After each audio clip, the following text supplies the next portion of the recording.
Si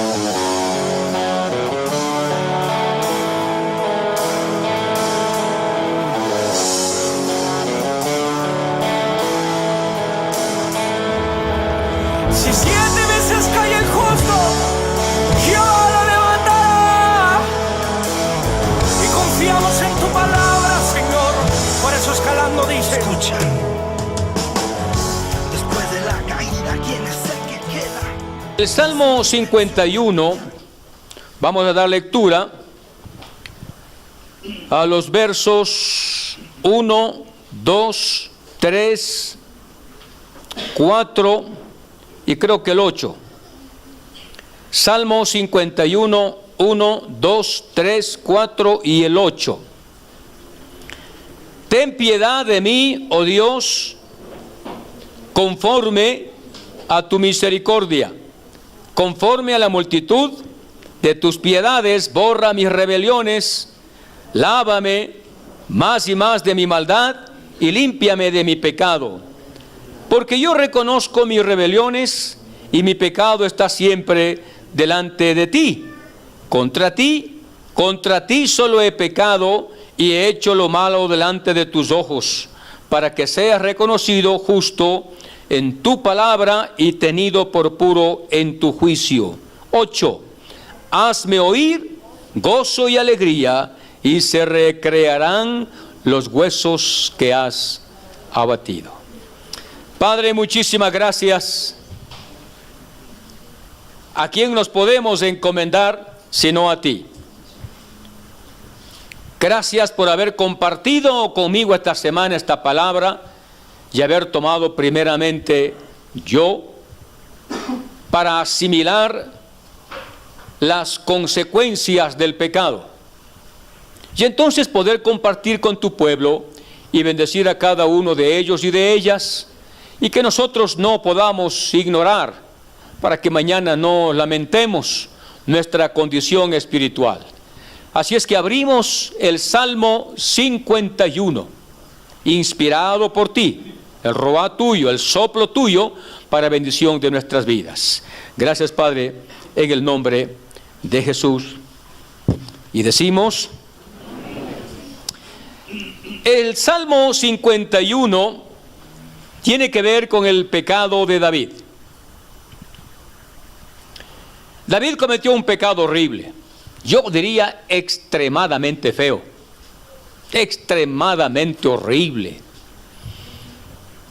Bueno, el primer pecado fue el adulterio y el segundo fue el asesinato. Y esto, queridos, nos va David a enseñarnos en esta mañana las consecuencias del pecado en la vida de un cristiano. David tuvo que pasar consecuencias por su pecado y entonces asimiló, y aunque el Salmo 51 fue escrito después que pecó, y comienza a darnos una didáctica, una enseñanza para que nosotros no hagamos lo mismo. Por ello digo yo, esto es una prevención. Aquellos que hemos pecado entendemos y sabemos lo difícil, lo duro que es. Y nosotros, en el sentido de aprender de David, vamos hoy a ver las consecuencias del pecado en la vida de un cristiano. Usted que tiene una pluma, usted que tiene su cuadernito listo, muchísimas gracias. Así usted entonces ya tiene en su aljaba para poder compartir este discipulado con otras personas. Las consecuencias del pecado en la vida de un cristiano. Número 1, versículo 2. Lávame más y más de mi maldad y límpiame de mi pecado. La primera consecuencia del pecado en la vida de un cristiano es que el pecado ensucia el alma. ¿Qué hace el pecado? Ensucia el alma. No hay cosa peor, queridos, usted que ha experimentado y que yo he experimentado con el pecado, cuando el pecado ensucia el alma. Imagínese usted que aquí David repite como consecutivamente más y más y más y más, porque esta suciedad que tengo dentro de mí me está como atormentando, diría David.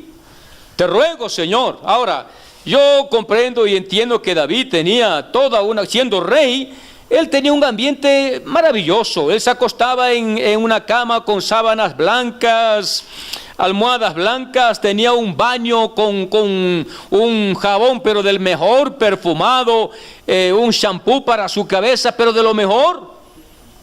Pero él entendía que el problema de él seguía siendo sucio. A pesar que él tenía toda la infraestructura de limpieza, su corazón y su alma estaban sucias. Ahora, ¿sabía que si un hijo de Dios peca, se sentirá espiritualmente sucio? Miren, queridos, si usted no siente cuando peca, no siente suciedad, entonces usted no es un hijo de Dios. Cuando uno peca, tiene que inmediatamente sentir esta suciedad interna y decir: Señor, lávame, esto no soporto, esto que estoy pasando. Claro, midiendo a la altura de lo que hizo David, de este pecado terrible con Betsabé, no le queda más que decir: estoy sucio. Y si un alma está sucia, tenemos problemas con Dios. Usted no puede tener un santuario siendo templos del Espíritu Santo viviendo en suciedad. Es como que aquí en Misil tuviéramos aquí un poco de basura regada por todas partes y usted diría: no puede ser, ¿cómo es que aquí hay tanta suciedad? Esto hay que limpiarlo, esto hay que hacerlo, y por eso tenemos una persona que está encargada precisamente de la limpieza, que nos ayuda con esta bendición. Es igual en nuestro cuerpo, cuando hay suciedad, qué difícil que es manejar nuestra vida.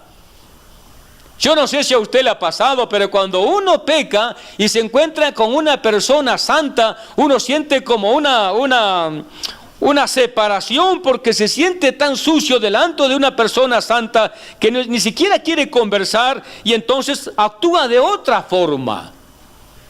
Y es lo que pasa a veces en la familia, en el matrimonio, cuando un esposo anda haciendo cosas que no son correctas y llega a la casa, si es cristiano, si tiene conciencia, va a sentirse una cosa como de remordimiento, como de angustia en su interior, que está haciendo solamente una máscara, pero sabe que adentro su alma está sucia.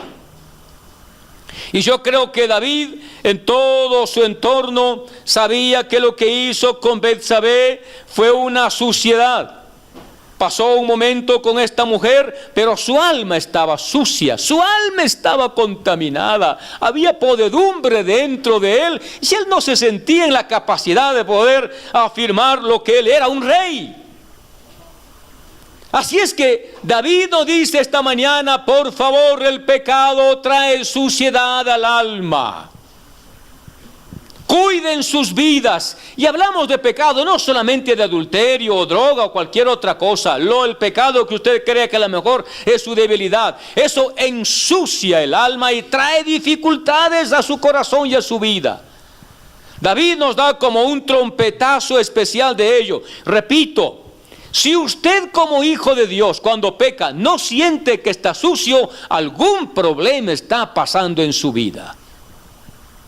Porque el Espíritu Santo interiormente hace una voz diciendo: ¿qué está pasando? Me estás mandando basura y yo soy santo y yo no participo de la suciedad, y usted le sigue enviando basura. Pero cuando el Espíritu Santo está dentro de nuestro interior, hay una voz que dice: no puede ser. Hay que limpiarse, está sucio, hay que cambiar tu forma de vida. Y queridos míos, yo digo que a la altura de lo que nos diría David, este es un problema gravísimo. Las consecuencias del pecado en la vida de un cristiano es que ensucia el alma. Los que tienen una religión nunca se han limpiado. Están almidonados y planchados, pero nunca han sido lavados. Tienen una suciedad que está presente todo el tiempo, al punto que en realidad creen que nunca están sucios. Así es que, número uno, la consecuencia del pecado, ¿cuál es? Más fuerte, ¿cuál es? Ensucia el alma. Dos, otra consecuencia del pecado en la vida del cristiano es que el pecado domina la mente. Versículo 3. Porque yo reconozco mis rebeliones y mi pecado está, ¿qué dice? Siempre delante de mí.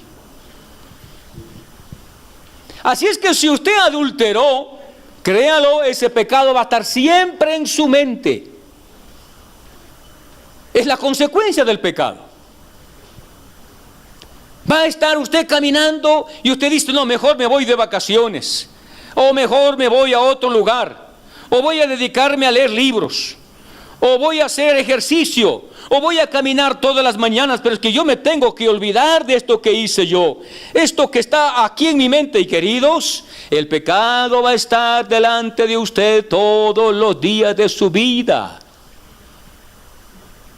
Y esa tormenta en su corazón va a estar, ¿por qué lo hice? Yo digo, ¿no es cierto? Estaría a lo mejor David diciendo, sí, por un momentito que me acosté con Betsabé, sentí un poco de placer, fue un momento agradable, sentí que era lo que yo quería. Pero luego de eso, escuche bien, la consecuencia del pecado es que siempre va a estar en su mente. Es lo que dice David en el versículo 3. Y mi pecado está siempre delante de mí. Debemos evocar, ¿qué sería? Huir de estas condiciones, cualquiera que sea el pecado. No es la mejor forma de poder vivir. Por ello nos congregamos nosotros aquí en Misil para buscar las cosas de Dios, para buscar su misericordia, hacer que mi vida cambie y no estropee mis planes con el pecado. El pecado es una consecuencia terrible en la mente del hombre. Día y noche, noche y día, se había grabado su pecado en la conciencia de David, que retumbaba en su espíritu todo el tiempo. Adulterio, adulterio, adulterio, droga, vicios, lo que sea, el pecado que estemos cometiendo, como decía la pastora, o chismes, o depresión, lo que sea, eso está delante de mí, y eso le va a traer angustia a su vida. Si es que usted es un hijo de Dios, por lo menos David dijo, Señor, este pecado me tiene siempre delante de mí, quita esta imagen, quita esta escena.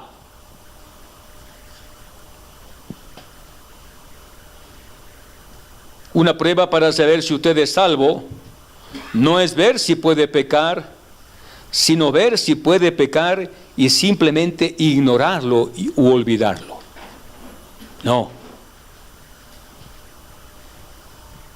Si usted alguna vez castigó a su esposa o le dio castigos físicos y la pegó a ella usted,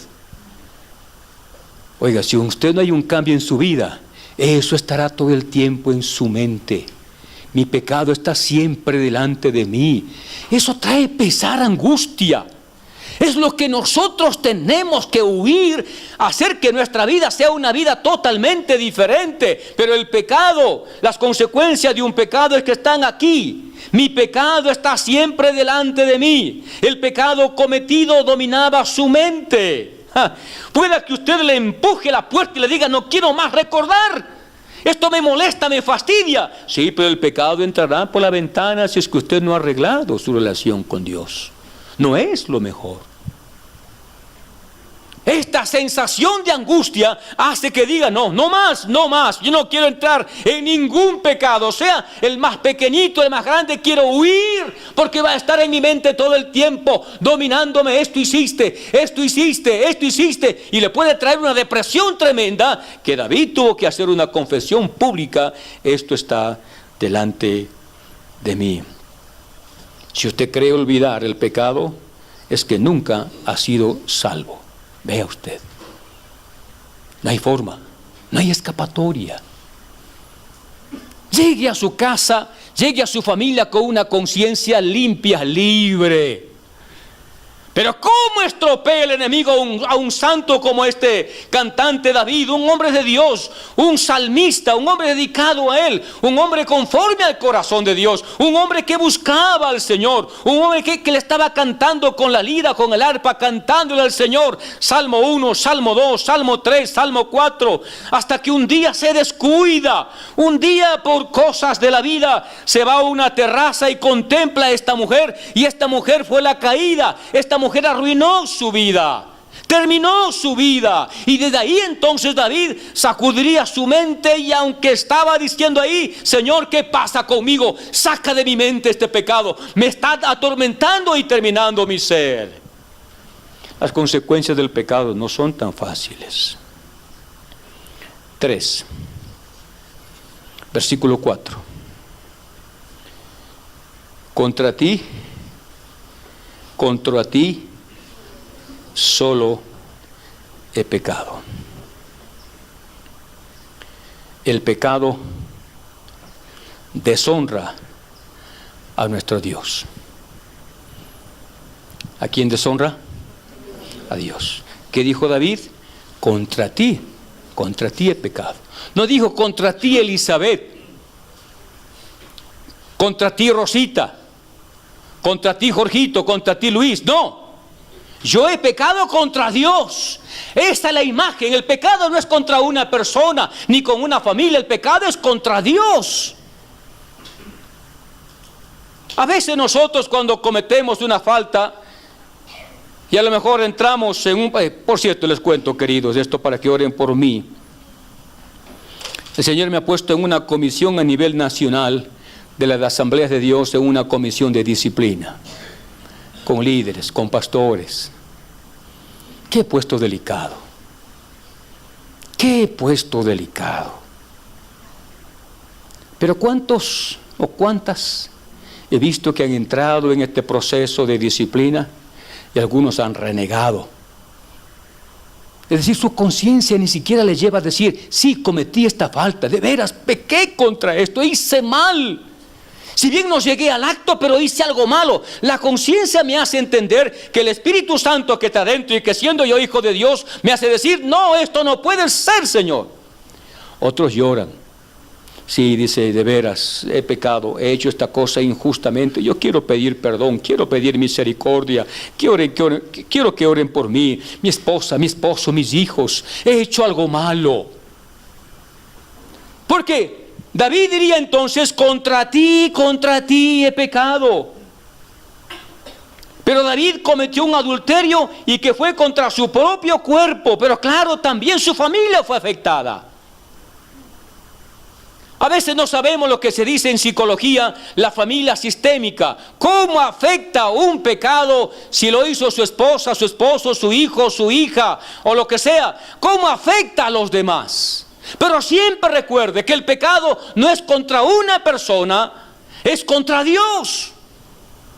Deshonramos al Señor, y David está entendiendo que lo que él hizo, diría: Señor, fue contra ti. Me parte el alma lo que hice. Señor, ¿por qué llegué a esta instancia? Esto no debía haber nunca llegado. He pecado contra ti, Señor. Como David amaba a Dios, tenía un corazón roto, y sentía el dolor más grande, porque no había fallado a su esposa o sus hijos, le había fallado al Señor. Cuando una persona quiere cometer adulterio, a veces planea una cita clandestina, algún encuentro confidencial en algún lugar oculto. Así lo hacemos. David dice: Señor, y disculpen esta expresión, mientras estaba en el adulterio, allí estabas tú mirando todo lo que hice en ese lugar oscuro donde nadie me vio. Sí estaban tus ojos. Porque él dice: contra ti solo he pecado. A veces pensamos nosotros que el pecado es una cosa pasajera, que no afecta a nadie, y estoy marchando bien claro. Si usted no es un hijo de Dios, no le va a importar. Pero aquellos que ya estamos en el camino de Dios, diríamos: Señor, no le fallé al pastor, No le fallé a la iglesia. Señor, te fallé a ti. Yo he pecado contra ti, Señor. He hecho estas cosas deshonestas. Por eso digo yo que ahora que estamos en este cuerpo de disciplina a nivel nacional, hay algunos que sí reconocen, otros andan regando tonteras. No he hecho nada. Yo nunca, jamás de mi vida, nada. Soy la persona más santa. Entonces el comité que nos reunimos fue un comité que no tenía cabeza. Estaban sin sentido haciendo lo que tenían que hacer. Pero cuando uno peca y tiene que entender que el único afectado es la majestad, la santidad de Dios. Y cuando Dios es afectado, entonces mi corazón tiene que estar hecho pedazos, como David. Señor, ¿cómo pude haber llegado a esto?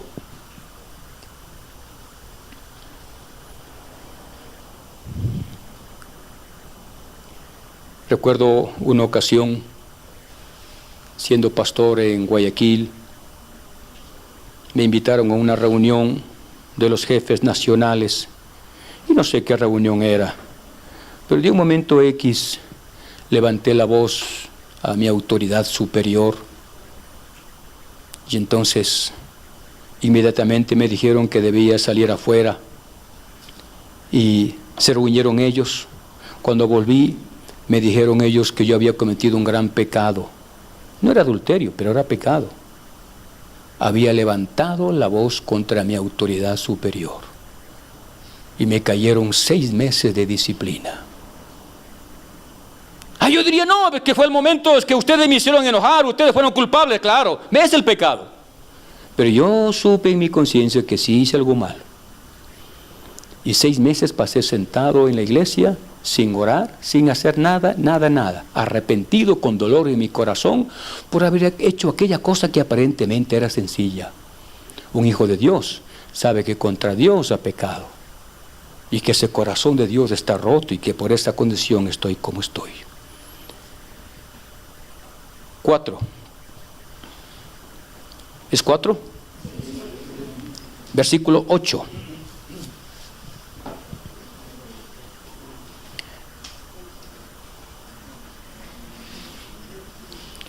Hazme oír gozo y alegría. La consecuencia del pecado es que el pecado deprime el corazón. Ya no está alegre. Ya no está alegre. Ese tiempo que tuve que pasar en disciplina, ¿qué alegría podía tener yo? Jamás. No. Es decir, queridos, nosotros veamos al pecado como algo, un monstruo que hace el daño más terrible que nos podemos imaginar, y nuestra conciencia como hijos de Dios nos hace repercutir internamente: estás en pecado, estás en pecado, estás en pecado, estás en pecado. Y la conciencia, claro, cuando uno no es hijo de Dios, pues no le interesa, no, pasa bien. Yo cuando tenía mis 20 años sin conocer al Señor, hacía cosas basuras, sucias y no sentía nada. Claro, no había entrado todavía en mi corazón el Espíritu Santo, ni Jesús el Rey en mi corazón. Pero cuando entré en la vida cristiana, ahí sí la conciencia me retumbaba, me golpeaba así. Claro. Y el gozo ya no tenía. Imagino que cuando David cantaba, ya cantaba canciones con tristeza. ¿Qué hice, Señor? ¿Qué hice? ¿Qué hice? Devuélveme el gozo de tu salvación. Déjeme decir una frase que escuché de alguien. La persona más miserable sobre la tierra no es la que está perdida, sino la que es salva y que no tiene el gozo de Dios. Esa es la más miserable. La que es salva y no tiene el gozo de Dios, porque sabe que su vida está en pecado. Y ese pecado lo tiene aquí, grabado en la mente, y no sabe cómo salir. Y entonces el gozo nuestro ya no está. ¿Cómo debiéramos expulsar de nuestra vida estas cosas? Solo una cosa le puede quitar el gozo, el pecado, y solo un tipo de pecado, el suyo o el mío, cualquiera que fuese. Si usted quiere ver lo que yo soy o lo que otra persona es, no mire sus acciones, sino sus reacciones. ¿Cuántos han ido al Mega Maxi? ¿Cuándo es que hay mucho carro ahí en el Mega Maxi? ¿Los domingos? ¿Sabe el domingo? ¿El sábado por qué? Nadie sabe nada aquí. Pero hay días en que el Mega está lleno de carros. Y entonces uno anda con el carro buscando.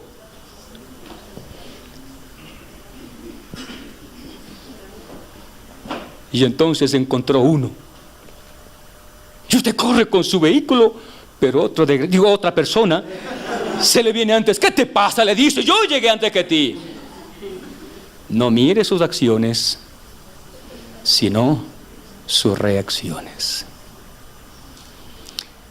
Un misionero, no digo el nombre porque estoy por YouTube, porque si él me escucha esto me va a matar. Llegó a Ecuador con una mente inocente. En Estados Unidos usted maneja el vehículo con una, ¿qué sería? Con una paz, porque todos respetan, ¿sí? Si usted está cruzando la calle, usted tiene que parar con su carro, porque más importante es el peatón que usted. ¿Ah, sí? Y eso es una cosa tremenda. Uno para y a veces le cuesta porque uno está apurado, ¿no? Y siguen pasando, pero esa es la ley. Entonces el misionero llega a Ecuador con esa mentalidad y comienza a manejar en Guayaquil. ¿Cómo que Y comienza a manejar en Guayaquil. ¡Qué bárbaro! ¡Qué cosa! Pobre misionero. Él paraba en un lugar obediente, sumiso a la ley, y el otro le estaba por atrás dándole. Él se paraba respetando para virar, y le pitaban atrás, pero constantemente. Y un día creo que una señora le gritó por la ventana, gringo tonto, ¿cómo que te paras de aquí? Y él no aguantó. Tu vieja, le dice, tu vieja es la que tiene la culpa. Una cosa es las reacciones que tenemos nosotros, no las acciones. Y usted sabe lo que pasa en el matrimonio con su esposa. No son las acciones, sino que ya se le grabó muy bien a usted. Lo que estoy diciendo es que el gozo debe ser constante sin importar lo que cualquier otra persona haga. Déjeme terminar. Verso 8. El pecado enferma el cuerpo. Hazme oír gozo y alegría, y se recrearán los huesos que has abatido. Son pecados somáticos. ¿Cómo afecta a su vida?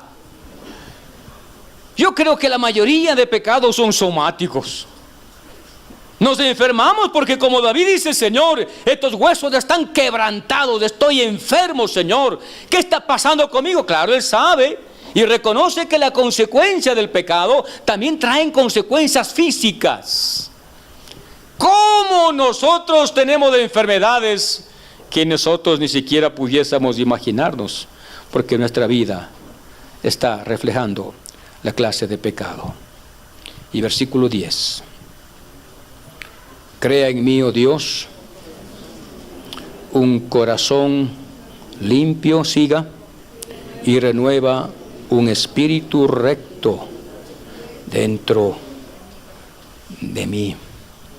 Y esto, queridos, a la altura de esta palabra, es que el espíritu de David estaba amargado, estropeado.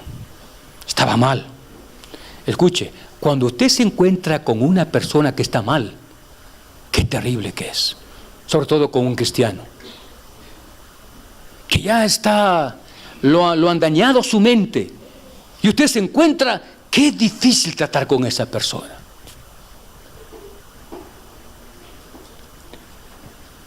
Dijo el doctor Adrian Roger, lo que le voy a decir, dijo esto: le voy a hacer una confesión, dice Adrian Roger. Si yo tuviera que elegir un compañero para realizar un trabajo durante el día, preferiría estar con un pecador que no ha sido salvo, que con un salvo sin comunión con Dios. Son irritables, abusivos y difíciles de tratar.